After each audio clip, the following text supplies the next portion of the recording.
It's 1918. Place is Germany. The First World War had only just ended with Germany on the losing side, and the country had only recently made the transition from a monarchical regime to a republic. The people, having suffered enormous losses in both life and property, were in great distress. Earning a living was a struggle. Jews, on the other hand, were gradually granted equal citizenship rights with Germans throughout the 19th century. Before the Weimar Republic, the laws preventing them from owning land and the heavy taxes they were subjected to were abolished. The discrimination they had been subjected to for a long time laid the foundation for a culture based on cooperation with their own diaspora. Conditions pushed them to become more educated, as they were banned from many professions such as tradesmen and civil servants. They have been active in professions such as scientists and musicians for generations. Most of the German population consisted of workers, which is the very group that had borne the brunt of economic hardship.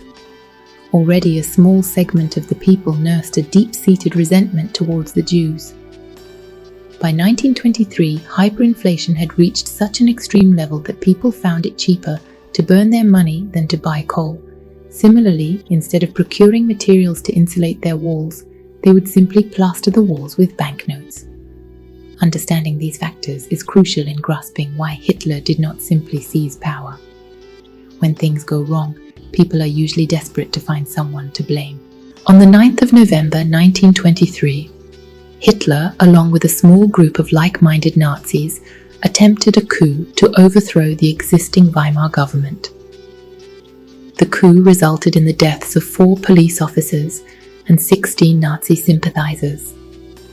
2 days later, on November 11, 1923, Hitler was apprehended, and after a trial lasting 25 days, he was sentenced to 5 years in prison.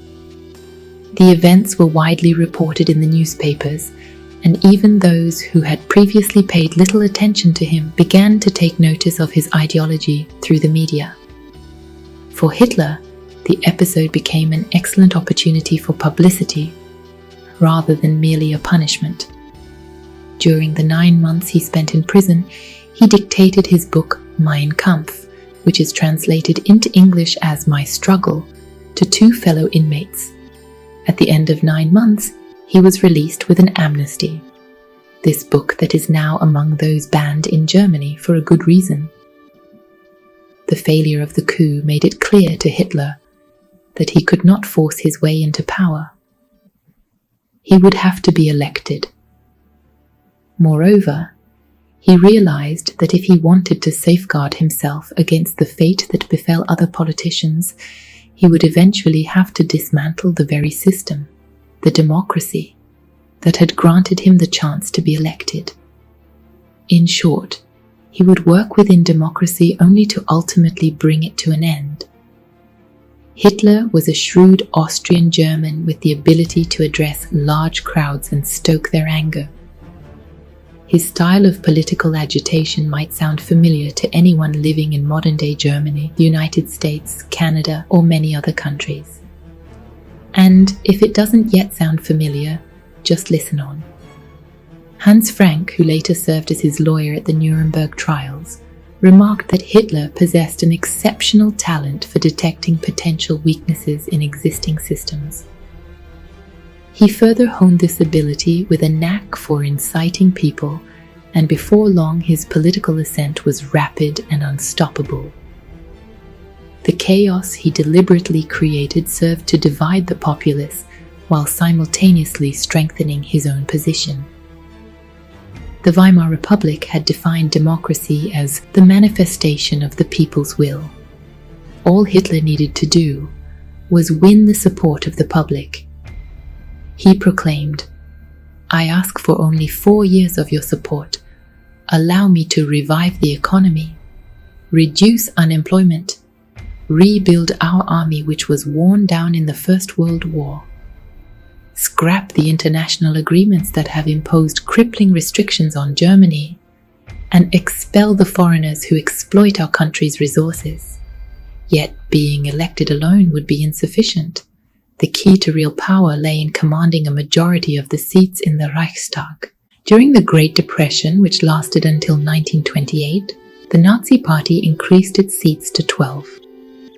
In the 1930 elections, this number jumped from 12 to 107, and by the 1932 elections, the Nazis held 230 seats out of a total of 584 in the Reichstag. In an early election held 4 months later, their seat count dropped to 190, which is giving them 32% of the total. To govern without a coalition, the Nazi Party needed at least 67% of the seats. Other parties refused to form a coalition with them.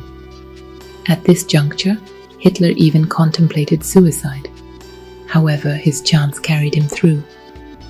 He believed that within 2 months a chain of events would boost his vote once again, reinforcing his conviction that he was, in some sense, a chosen one. Aware that he could not win over the delegates of the communist and left-wing parties, he added the term socialist to his party's name in an attempt to attract left-wing voters, which is a tactic that, given the challenge of persuading over 6 million left-wing voters in Germany, did little to inspire confidence. Another thing he could do was to ban communism.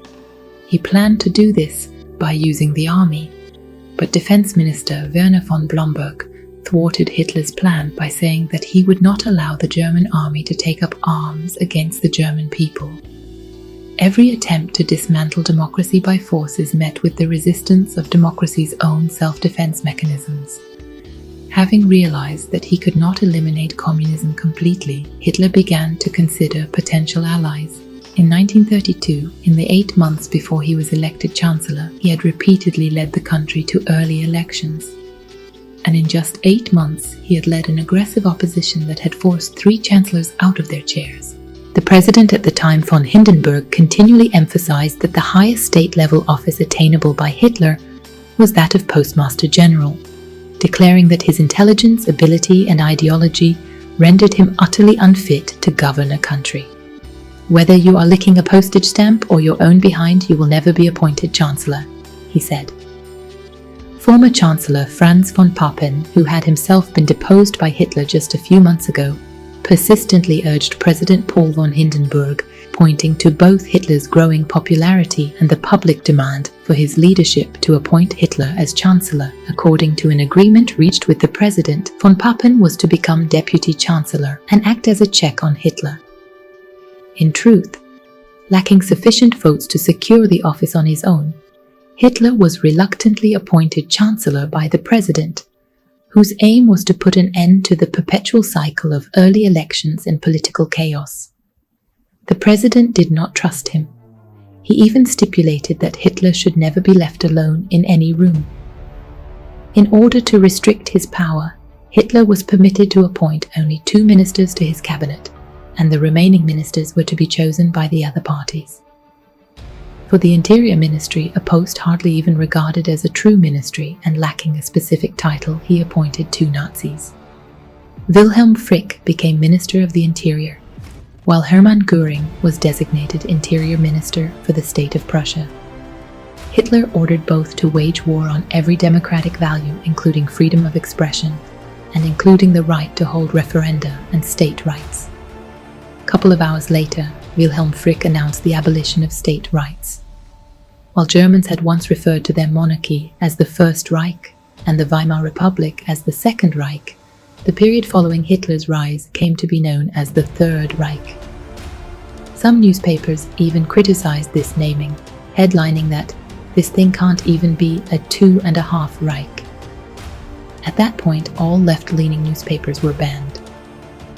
Göring proceeded to fill the entire Prussian state police with Nazis, and in an even graver move established an auxiliary police force which is called the Hilfspolizei, distinguished by its brown uniforms and a mark on the left arm. This force was granted the authority to shoot people at will, thereby silencing any opposition.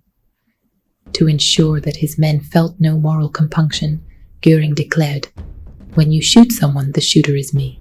I am the murderer of everybody on the ground." In this way, even a small measure of power was placed in Hitler's hands, like giving a small knife to someone with a murderous intent. With that knife, he made his first cut at the values of democracy, and the second at the very safety of the people he was meant to serve. Although these events escalated rapidly in just a few weeks, the consequences were profound. President von Hindenburg would come to regret appointing Hitler as Chancellor, and Hitler was well aware that his position was constantly under threat. After only 2 days in office, Hitler promised the public that he would drain the swamp. By swamp, he meant the parliament itself. He argued that most politicians pursued their careers at the expense of the public good. Consequently, he temporarily dissolved the entire parliament, including that of his own party. In a subsequent announcement, he declared that although the government was called National Socialist, it did not adhere to socialist values. Rather than improving matters, Hitler began to undermine even those institutions that were functioning steadily. Contrary to his promises, instead of improving material conditions, he exacerbated them, for example, by increasing certain export duties several-fold, much to the public's dismay.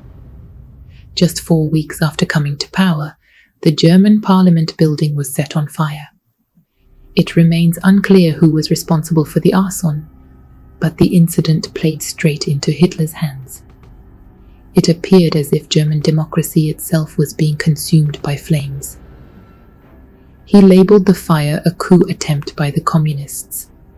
With the declaration of a state of emergency, any expression of communist views was banned. So one more dream of him came true.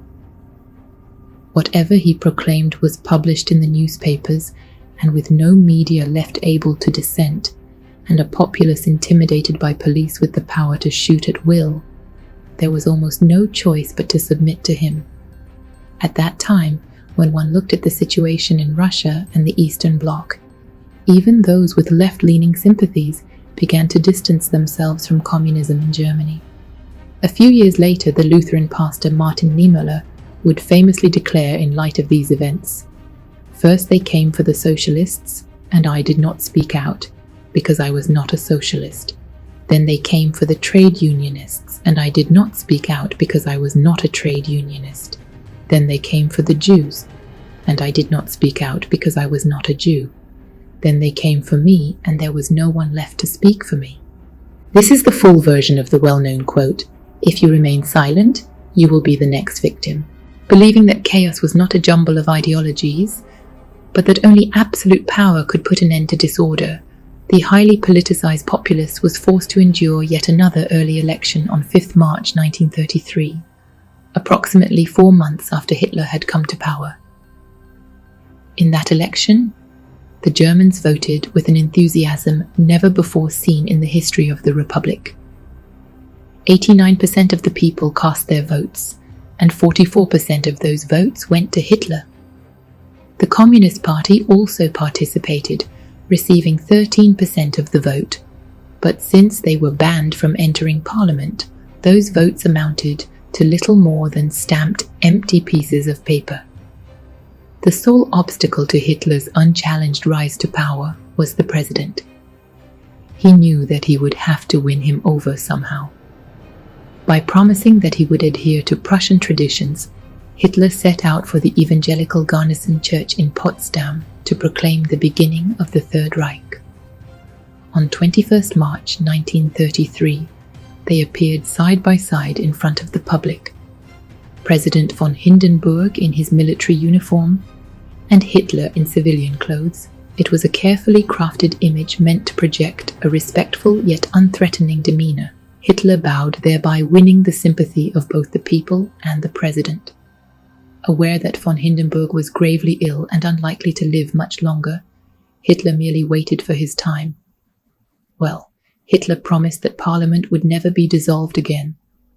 In response, the president, as a gesture intended to defuse the situation, decided to release the detained Nazis who had engaged in violent attacks and even murder. In other words, overnight, the so-called terrorists were suddenly embraced as heroes of the public. And all of this occurred in a single day. The day was not over yet. A few hours later, the first concentration camp was opened at the city Dachau, and first Jews were transported there. Do you realize the speed of events? I have researched and confirmed all these dates, but I find it so difficult to internalize the speed of what is happening that I am still surprised while describing it. Another day passed and we arrived 23rd March 1933. In the Opera House near the burnt-out Parliament building, many delegates was unaware that it was meeting to put the final nail in the coffin of German democracy. Since the state of emergency was still in effect, Hitler requested emergency powers for only 7 days, so until 1st of April. For that 1-week period, he convened the delegates to enact the Ermächtigungsgesetz, which means enabling act, which granted the government of the Third Reich the authority to legislate independently of Parliament. According to the Ermächtigungsgesetz, no law could be formulated to oppose the president or the state, and any law announced by Hitler would become effective the following day once published in the Government Gazette. For 1 week, Parliament and international treaties would have no say in any matter. The delegates' only role for that week was to dress, attend the meetings, listen, remain silent, and applaud. Although they initially believed that nothing significant would come of it, the delegates soon realized that a totalitarian regime was being installed. This, it seems, was Hitler's humor. For April 1st, the shell of Parliament would remain, but its core would be stripped away. Some delegates struggled to accept that this situation would be permanent. Others went home after the meeting, taking their families and leaving everything behind in search of refuge. Figures such as Otto Wels, who refused to leave the country to Hitler, hurled insults at him in the Opera House, aware that they would likely be killed. They were among those who recognized that a man like Hitler would never be entrusted with such power. When Wels stood before him and shouted, "No law grants you the right to destroy principles such as freedom and socialism," Hitler was enraged and nearly stood up to beat Wels literally. His deputy, the former Chancellor Franz von Papen, who appointed to rein him in, quickly sat him down, warning, "Do you not realize that with such an aggressive attitude you will get nowhere? Let him speak. You will destroy democracy with democracy." Hitler stayed sitting for a while and listened to Otto Wels. Then it was his turn. He launched into a tirade directed at Wels and all the other Social Democrats. "You have been in power for 13 years. You had time to fix unemployment, instability, and disgrace. Why did you do nothing?" As the debate escalated, the course of events began to change irreversibly. After approximately 40 minutes of heated discussion, the Enabling Act, which Hitler claimed would be in force until 1 April, was put to a vote. All the Social Democrats cast 94 no votes, while the rest of Parliament approved it with 444 yes votes. Whether or not they foresaw the years of suffering and the eventual loss of millions of lives, Hitler succeeded in dismantling democracy within 53 days, 8 hours, and 40 minutes of becoming Chancellor. The events that followed are known to all as history.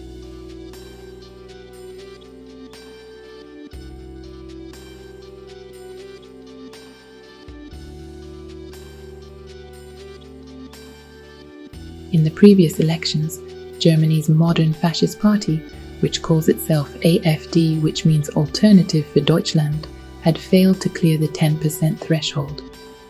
Today, 3 years later than the last elections, polls suggest they command over 20% of the vote, making them the second largest party by votes. This time they will not succeed, but if their rise is not eventually curbed, consider how the ideology they espouse might exact its price in modern times. See you in the next video. Until then, all the best.